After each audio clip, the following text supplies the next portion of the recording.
আপনি তো চুলাই যোদ্ধা না, আপনি চুলাই চোর। আপনি আমার বউ চিন্তাই করছেন, এর জবাব আল্লাহ তৌফিক পাবে।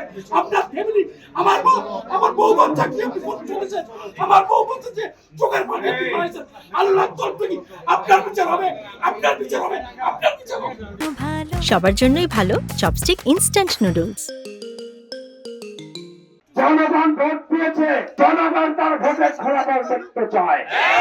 আমি রাজনীতির নেতাকে চ্যালেঞ্জ করে দিচ্ছি, আমি রাজনীতির নেতা আক্তার সাহেবকে চ্যালেঞ্জ করে দিচ্ছি, তোমার যদি বুঝে কথা থাকে আমার চ্যালেঞ্জ পূরণ করো।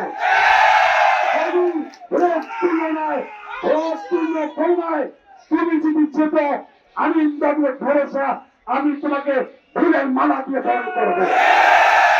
আমি বিভিন্ন ভাবে আন্দোলন করার পরে আমাকে বিভিন্ন মোবাইল থেকে বিভিন্ন আন্দোলন নাম্বার থেকে আমাকে হুমকি দেওয়া হচ্ছে।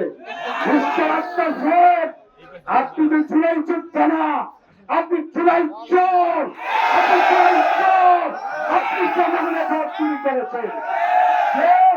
যে যোদ্ধা জনগণের ভোট চুরি করে তার সব করা সম্ভব।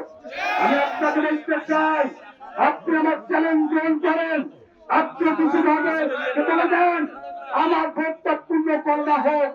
এই জন্য যদি আপনি যেতেন, আমি আপনাকে ফুলের মালা দিব, ফুলের মালা দিয়ে রাখা। এখানে আমাদের গত 12ই ফেব্রুয়ারি জাতীয় সংসদ নির্বাচন হয়েছে।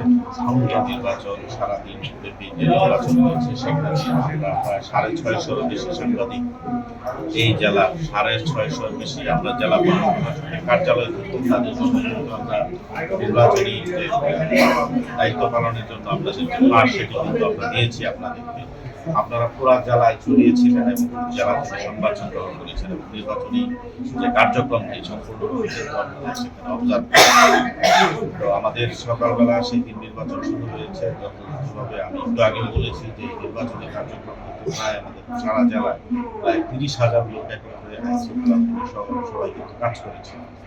তো এটি আপনারা জানেন যে এটি 3টি লেয়ারে হয়। ভোট সেন্টারে ভোট গ্রহণ হয়, অ্যাসিস্ট্যান্ট রিটার্নিং অফিসারের কার্যালয় সেখানে ভোট গ্রহণ হওয়ার পরে, ভোট সেন্টারে ভোট গ্রহণ হওয়ার পরে সেখানে কিন্তু আমাদের যারা ভোট গ্রহণ কর্মকর্তা যারা আছে, প্রিজাইডিং অফিসার, তারা কিন্তু ফলাফলটি সেখানে জানিয়ে দিয়ে আসে।